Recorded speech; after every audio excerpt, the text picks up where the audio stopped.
Is this it? My mom scoffed, tilting her head like she'd just been handed a used sweater.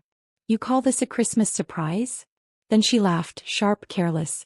You still owe us, you know. After everything we've done. She turned toward my brother and softened instantly. At least he's the one holding this family together. The room went quiet, but not the peaceful kind.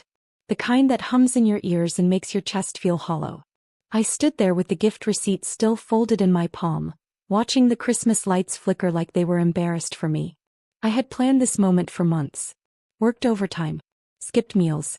Told myself this year will be different. I wanted to see pride in her eyes. Or at least neutrality. Instead, I felt 12 years old again. Hi everyone, my name is Marissa Cole. And this was the Christmas I finally understood where I stood in my own family. The surprise wasn't small. It wasn't cheap. I'd booked everything. Flights, hotel transfers. A full holiday meant to give them rest, warmth, and something to smile about. I imagined hugs. Tears. Gratitude. I imagined, foolishly, that love could be earned if I just tried harder. My brother leaned back against the counter, arms crossed, saying nothing. He didn't need to. My mom's words had already crowned him king. I was just the background noise, useful, invisible, expected to pay. That trip, she continued, waving her hand. You should have asked first. Honestly, Marissa, you're so impulsive. And don't forget, you still owe us for all the years we carried you. I opened my mouth. Closed it. Opened it again. Nothing came out. That's when I noticed my aunt standing near the hallway, phone angled slightly upward. The red recording dot glowed like a quiet witness. She didn't look at me, just kept filming, lips pressed together. Dinner went on like nothing had happened. Plates clinked. My mom laughed. My brother told a story about work and everyone listened like it mattered. I smiled when expected. Nodded when required. Inside something was cracking. Slowly, cleanly. Later that night, as I lay awake staring at the ceiling, my phone buzzed with the flight check-in notification. They were leaving in the morning. And for the first time I didn't feel sad. I felt deliberate. I didn't sleep. Not because I was angry. Anger burns hot and loud. This was colder. Sharper. I stared at the dark ceiling, listening to the house breathe, replaying every word my mom had thrown like it was nothing. You still owe us. As if my life was a debt ledger. As if love came with interest. At 4:17 a.m. my phone lit up again. Boarding passes. Seat numbers. Gate assignments. Everything neatly organized under my name. I rolled onto my side and finally let myself think. Not as a daughter, but as the person who paid for every detail of their comfort. In the kitchen I poured a glass of water. My hands were steady. That surprised me. My aunt was already awake, sitting at the table, phone face down beside her mug. You okay? She asked quietly. I nodded. It wasn't a lie. Something in me had settled. They didn't know I was recording, she said after a pause. But I thought, you might need it one day. I met her eyes. There was no pity there. Just understanding. I whispered thank you and she nodded like that was enough. By 7 the house was chaos. Suitcases dragged across the floor. My mom barking orders. My brother complaining about traffic. No one looked at me, not really. I was just the logistics girl. The one who handled things. At the door my mom finally turned. You're coming to drop us, right? I smiled. Soft. Polite. Of course. The drive to the airport was filled with chatter about duty-free shops and upgrades. I said little. Each mile felt like distance earned. At the drop-off zone my brother grabbed the bags. My mom kissed my cheek, already distracted. Try to be more thoughtful next time, she said. I watched them walk inside. Didn't rush. Didn't cry. Only after they disappeared into the sliding doors did I unlock my phone and open the reservations. My finger hovered. And then very calmly I tapped cancel. The confirmation screen didn't explode. No alarms. No drama. Just a soft vibration and 3 words. Reservation canceled successfully. I sat in the car with the engine off, watching people rush past the terminal doors, dragging luggage, chasing flights, chasing moments they thought were guaranteed. My hands rested in my lap. Still steady. For a full minute nothing happened. Then my phone rang. I didn't answer. It rang again. And again. My brother first. Then my mom. I let the screen light up and fade like a heartbeat I'd finally decided not to follow. I drove home slowly. Intentionally. By the time I pulled into the driveway, there were already voicemails stacked like accusations waiting to be opened. I didn't listen yet. I wasn't ready to hear panic wearing the voice of entitlement. Inside the house felt different. Quieter. As if it knew something had shifted. My aunt stood in the living room, arms crossed. "They're at the counter," she said. "I just got a message." I nodded. I could picture it. My mom's smile cracking, my brother stepping in like the hero he'd been labeled. I wondered how long it would take before someone said my name out loud. Not as an obligation, but as a necessity. The phone buzzed again. This time a text came through. "What did you do?" No greeting. No question mark of concern. Just assumption. I sat down on the couch and finally pressed play on the first voicemail. My mom's voice poured out, sharp at first, then confused, then trembling with disbelief. "Marissa, there's been some kind of mistake." I closed my eyes. For the first time in my life, the mistake wasn't me.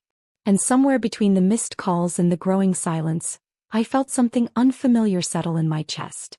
Control. The calls didn't stop.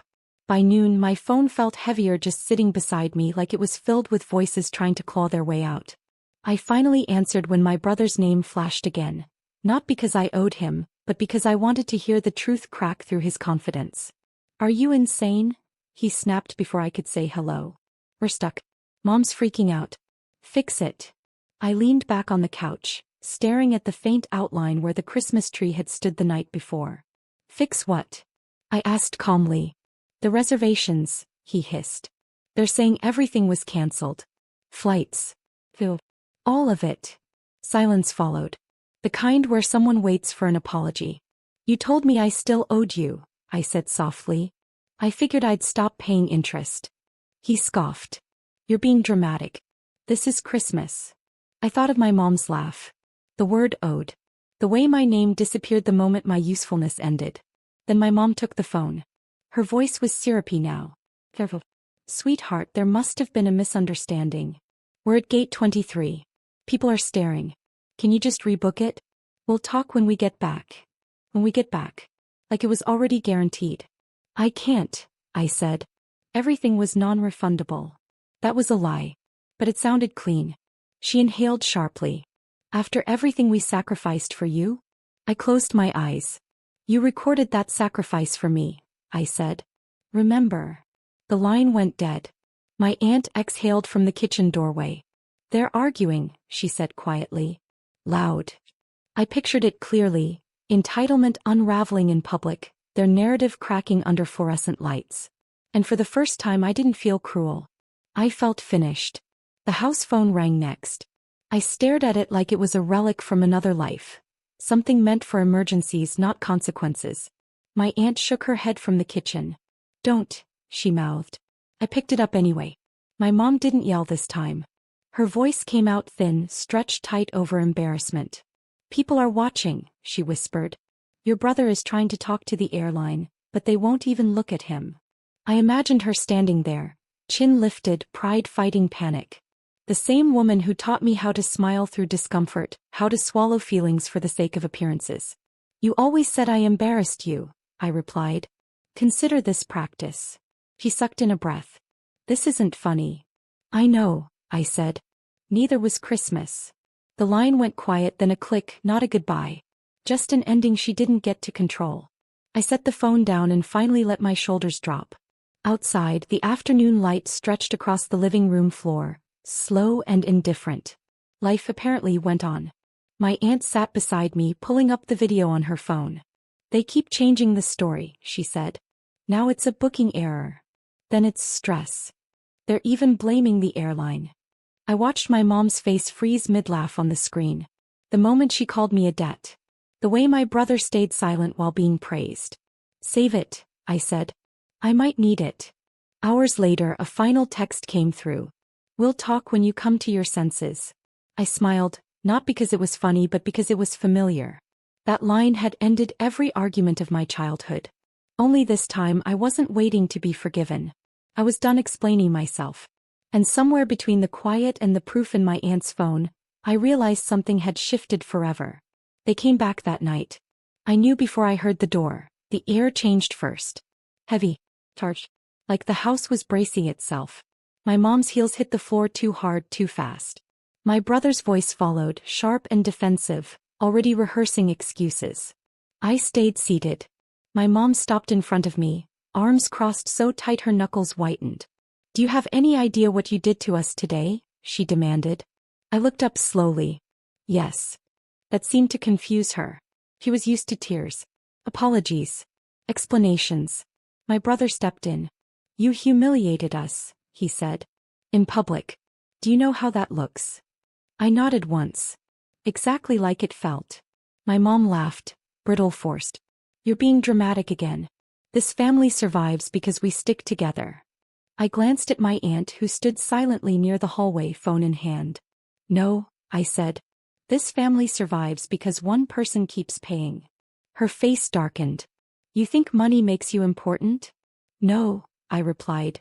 "I think you only notice me when it's gone." Silence slammed into the room. My brother opened his mouth, then closed it. For the first time he didn't have a role. No praise to hide behind. No trip to validate his position. I stood. My legs didn't shake. "I canceled a vacation," I said. "That's all. I didn't insult you. I didn't record you. I didn't call you a burden." My mom's breath caught. "And if that felt unbearable," I continued quietly, "imagine living like that for years." She looked away first. That's when I knew not that I'd won, but that I'd finally stepped out of the story they told about me. No one spoke after that. My mom moved first, brushing past me toward the kitchen like she needed something solid to hold on to. My brother followed, phone already in his hand, probably texting someone who still believed his version of events. I stayed where I was, listening to cabinets open and close too hard. My aunt broke the silence. "Do you want me to send it?" she asked softly. I knew what she meant. The recording wasn't revenge. It wasn't leverage. It was truth, unedited, unraised, undeniable. My mom's voice. My brother's silence. My name reduced to a debt. "Yes," I said. "But not to them." She hesitated. "To who then?" I thought about all the relatives who told me to be patient. The cousins who said that's just how your mom is. The family group chat that praised my brother and ignored my existence unless money was involved. "Send it to everyone," I replied. "Exactly as it is." The message went out without commentary. No accusations. No captions. Just the video. Within minutes, replies started trickling in. Some confused. Some quiet apologies. Some messages that said nothing at all. Read receipts without courage.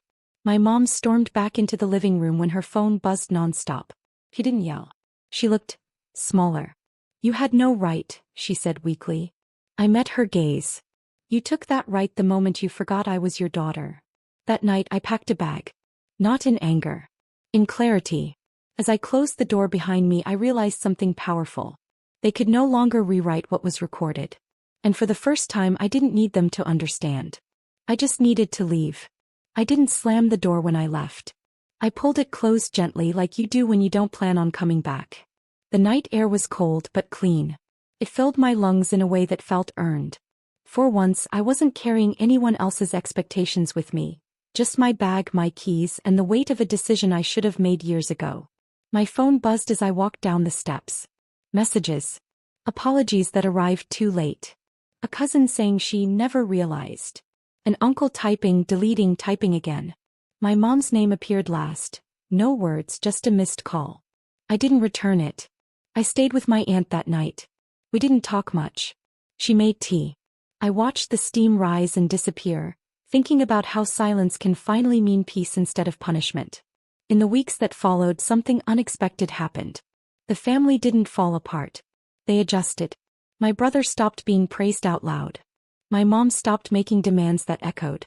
And I stopped paying for love that never showed up. I used the refund money, the part they never knew was optional, to book a trip for myself. Somewhere quiet. Somewhere no one knew my history. On the plane, I watched the city shrink beneath the clouds and felt no urge to look back. If this ever happened to you, say, same in the comments. Because sometimes the bravest thing you can do isn't staying. It's choosing yourself.